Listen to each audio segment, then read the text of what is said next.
Bonjour et bienvenue dans cette chaîne. Aujourd'hui, on va voir un cours très important pour les électriciens, c'est les régimes du neutre.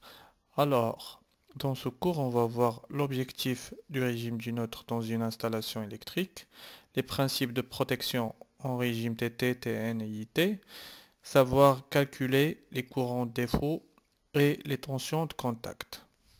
Donc, le régime du neutre, c'est une notion de l'électricité qui permet d'avertir qu'il y a un défaut de masse qui peut avoir des résultats très graves pour l'être humain et l'installation électrique. Commençons par les logements domestiques alimentés par la régie de distribution électrique locale. Le neutre du transfo de ce quartier est mis à la terre. Automatiquement, chaque appartement doit être relié à la terre. Le cas contraire, on ne sera pas protégé et on risque d'être électrocuté. C'est pour ça on doit réaliser une installation de mise à la terre qui contient un piquet enterré à 2 mètres, un câble nu de 28 mm carré, une barrette de mesure installée à l'entrée de chaque maison et un câble de protection électrique depuis la barrette de mesure vers le tableau électrique de distribution de chaque appartement pour la distribution vers les prises électriques. La notion des contacts directs et indirects. Il n'y a pas une protection électrique automatique contre les contacts directs. On peut avoir une protection mécanique sous forme d'obstacle. Alors qu'il y a une protection contre les contacts indirects en utilisant les régimes du neutre. Et tout ça pour créer des courts-circuits afin de mettre en off l'installation ou le circuit en défaut. Et cela pour protéger les biens et les personnes.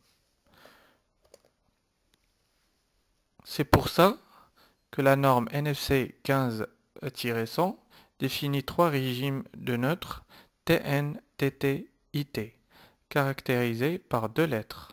La première lettre, situation du neutre par rapport à la Terre. La deuxième lettre, situation des masses par rapport à la Terre. Commençons par le régime TT. Comme on a dit précédemment, la première lettre, c'est la situation du neutre par rapport à la Terre. La deuxième lettre, c'est la situation des masses des récepteurs par rapport à la Terre. Donc ce régime TT est très souvent utilisé dans les installations domestiques. Dans ce régime TT, on va voir trois cas. Premier cas sans défaut. Deuxième cas avec défaut, mais le câble de terre n'est pas lié. Troisième cas avec défaut et avec un câble de terre lié. Donc dans ce premier cas, aucune phase ne touche la carcasse. Le transfo ou bien le neutre du transfo du régie de distribution d'électricité est mis à la terre. Les récepteurs ou le récepteur triphasé est mis à la terre. On a bien une résistance de terre du neutre est égale à R est égal à ρ fois L sur S. Donc dans ce cas de figure, aucun défaut n'est présent. Deuxième cas, défaut avec prise de terre non connectée. Dans ce montage, nous avons un défaut de masse, une phase accidentellement va toucher la carcasse, mais le câble de protection électrique n'est pas lié. Le courant va passer à partir du phase vers le récepteur, puis la carcasse, ensuite le courant va traverser la personne vers la terre. On aura donc le schéma suivant. Du phase, on va traverser la première résistance RH, R-ohm, et la seconde Rn, R neutre, et enfin vers le neutre. Donc, on aura un courant I défaut est égal à 220 volts sur 2000 ohms plus 20 ohms. Le courant est égal à 108 mA. Donc c'est un courant très dangereux. Troisième cas défaut avec prise de terre connectée. Donc un défaut est survenu sur la carcasse du récepteur. On aura la boucle suivante. Phase, carcasse, résistance équivalente et la résistance de terre. Donc, le courant va passer du phase vers la résistance équivalente qui est égale à la résistance du personne, RH, en parallèle avec la résistance du câble de terre. Ensuite, la résistance de la prise du neutre. Donc, on aura le montage suivant, l'alimentation, bien la phase, la résistance équivalente, RU, de la prise de terre en parallèle avec le R-ohm, en série avec la résistance du neutre. Donc, après développement du calcul, on aura deux résistances en parallèle, bien sûr, on prend la petite, et l'effort est égal à 220 sur 20 sur 20 est égal à 5,5 ampères. Donc, la tension défaut est égale à 5,5 fois 20. Donc, la résistance de prise de terre est égale à 110 volts. Donc, c'est une tension très dangereuse pour le corps humain. Et par conséquent, IH, I-ohm, est égal à U défaut sur R équivalente est égal à 110 sur 2000 est égal à 55 mA. Donc comme vous voyez, c'est un courant aussi très dangereux pour le corps humain. Et donc, dans la réalité, toujours il y a un disjoncteur différentiel, EDF, placé en amont de 500 mA. Ce disjoncteur permet d'interrompre le courant dans un bref délai, généralement inférieur à une seconde. Le courant max qui peut passer dans un DDR, c'est 0,5 ampères, c'est 500 mA. Donc la tension défaut max qui peut passer, c'est la résistance de prise de terre. On prend 20 ohms fois 0,5, c'est 10 volts. Donc c'est une tension non dangereuse et par conséquent, elle n'est pas dangereuse pour le corps humain. Donc la condition de sécurité, c'est la résistance de prise de terre fois I delta N. Généralement, ça dépend, 500 mA, 30 mA, 300 mA, ça dépend de la branche où on est. Pour les milieux secs et 25 volts pour les milieux humides. Donc, par cette condition de sécurité, on va, euh, on va, on va déduire la résistance de prise de terre. RU est égal à 50 sur I delta N. Donc, dans notre cas, elle doit être inférieure à 100 ohms. Donc, lorsqu'on veut faire la conception d'une installation de prise de terre, on doit prendre en considération la valeur de la résistance de ce câble. Donc, comme vous savez, la résistance de câble est égale à la résistivité du cuivre fois la longueur sur la section. Donc c'est R est égal à ρ fois L sur S. Donc par cette relation, on doit avoir une résistance qui est inférieure à 100 ohms. Bien sûr, avec le piquet, on peut modifier la valeur. Donc, pour résumer le régime TT, on a trois règles essentielles qu'on doit suivre. Donc, la première règle, toutes les masses des matériels protégés par un même dispositif de protection doivent être interconnectées. C'est normal. Deuxième règle, la condition de protection, c'est I delta N fois RA, c'est la résistance de prise de terre, doit être inférieure à 50 volts pour les milieux humides et 25 volts pour les milieux... c'est le contraire. Inférieur à 50 volts pour les milieux secs et 25 volts pour les milieux humides. La tension limite c'est 50 volts, bien sûr pour les milieux secs et 25 pour les milieux humides. La troisième règle, c'est on assurera la protection par un dispositif à courant différentiel résiduel, c'est le disjoncteur différentiel. Maintenant, les avantages et les inconvénients du régime TT. La coupure est au premier défaut. Il faut obligatoirement des DDR, des disjoncteurs différentiels, et c'est le régime le plus simple à mettre et le plus simple à contrôler et à exploiter. Maintenant, on va voir le régime TN. La première lettre, c'est le neutre qui est relié à la Terre. La deuxième lettre, les masses sont reliées au neutre. Donc, le neutre du transfo de la régie de distribution électrique est toujours relié à la Terre. Il y a deux cas de figure. Il y a le TNC et le TNS. Le TNC, le neutre est confondu, ça veut dire il y a trois phases plus un câble de protection électrique. En même temps, il est le neutre. Le TNS, le câble de protection électrique et le neutre sont deux câbles physiquement séparés. C'est-à-dire il y a trois phases, le câble neutre et le câble de protection électrique. Bien sûr, les masses, les récepteurs des utilisateurs sont reliés au neutre. Dans le premier cas, ils sont reliés au neutre et dans le deuxième cas, ils sont reliés au câble de protection électrique. Ce qu'il faut retenir dans ce régime du neutre, surtout dans la première partie, le TNC, le neutre et le câble de protection électrique confondus.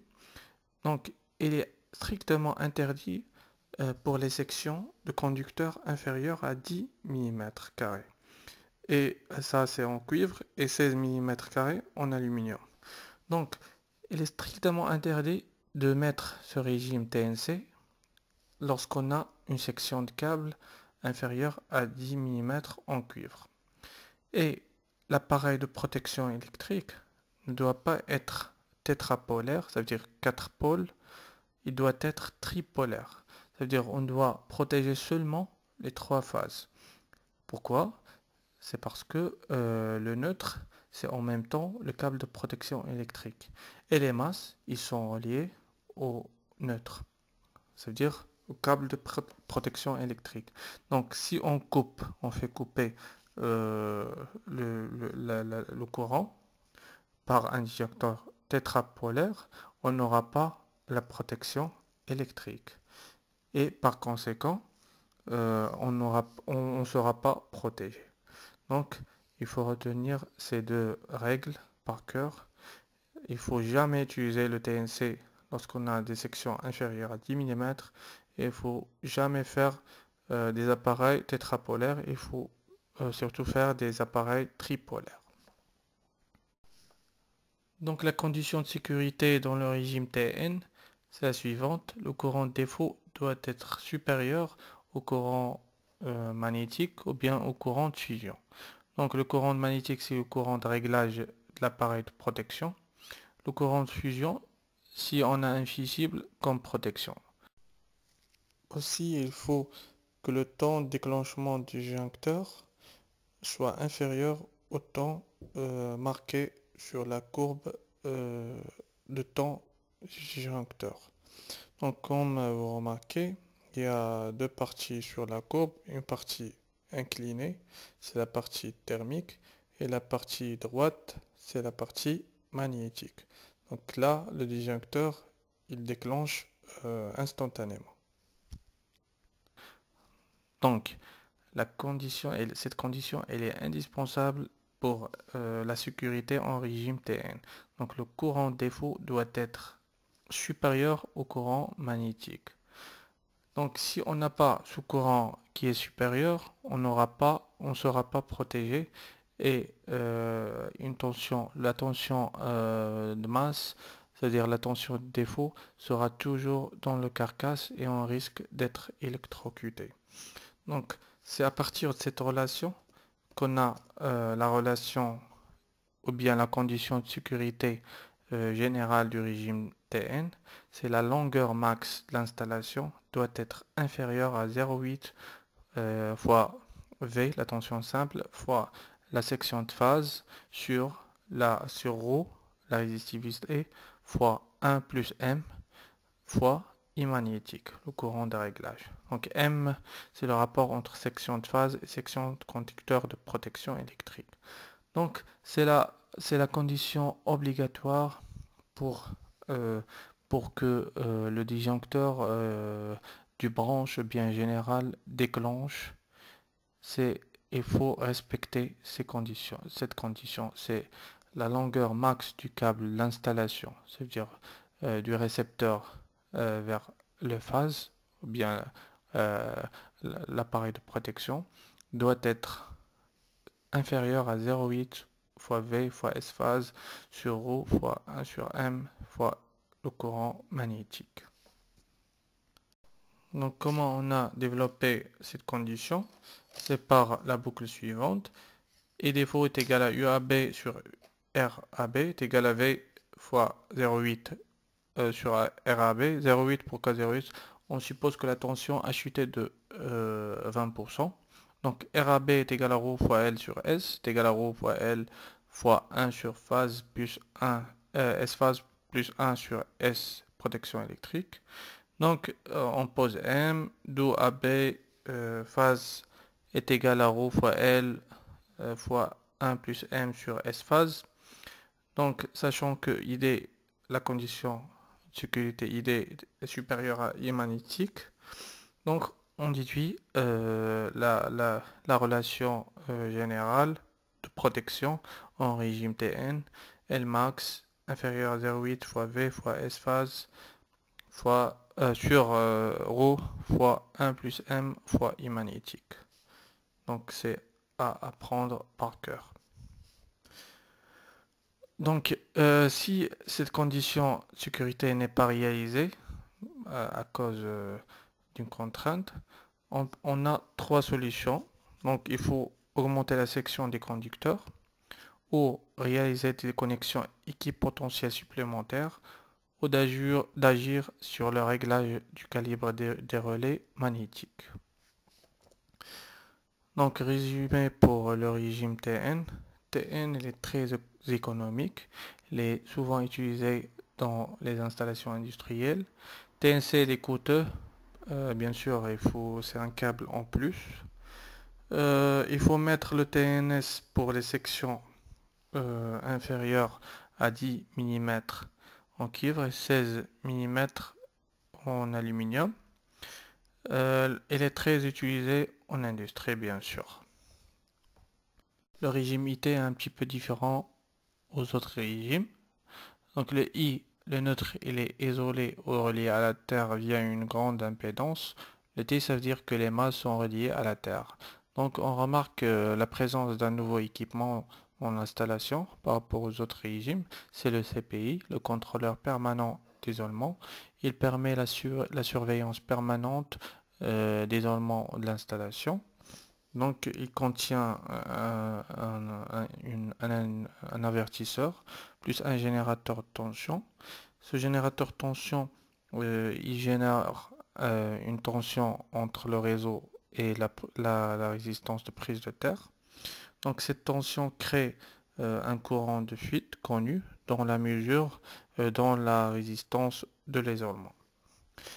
Donc le régime IT il est très utilisé dans les hôpitaux parce que ces hôpitaux ils demandent la continuité de service. Donc en général il est utilisé dans les bâtiments qui demandent la continuité de service. Donc le premier défaut il est indiqué averti par le CPI. Il faut obligatoirement chercher le premier défaut par une équipe spécialiste et l'enlever. Si on laisse le deuxième défaut, on va avoir une coupure dans la branche où il y a le défaut. Donc il faut obligatoirement lever le premier défaut.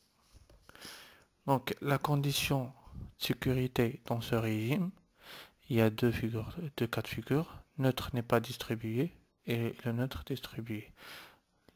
Le premier cas, c'est la longueur maximale de l'installation doit être inférieure à 0,8 fois U fois S phase sur 2 ρ fois 1 plus M fois I magnétique, le courant de réglage de l'appareil de protection. Le cas où le neutre il est distribué, donc on a la relation comme vous remarquez sur l'écran. Donc le régime IT il est utilisé pour la continuité de service et lorsqu'on est alimenté par un poste privé bien sûr, n'est pas public, et il demande une équipe d'entretien compétente et présente pour la recherche du premier défaut. Maintenant, on est arrivé à la fin de cette présentation. Merci d'avoir nous suivis et au revoir.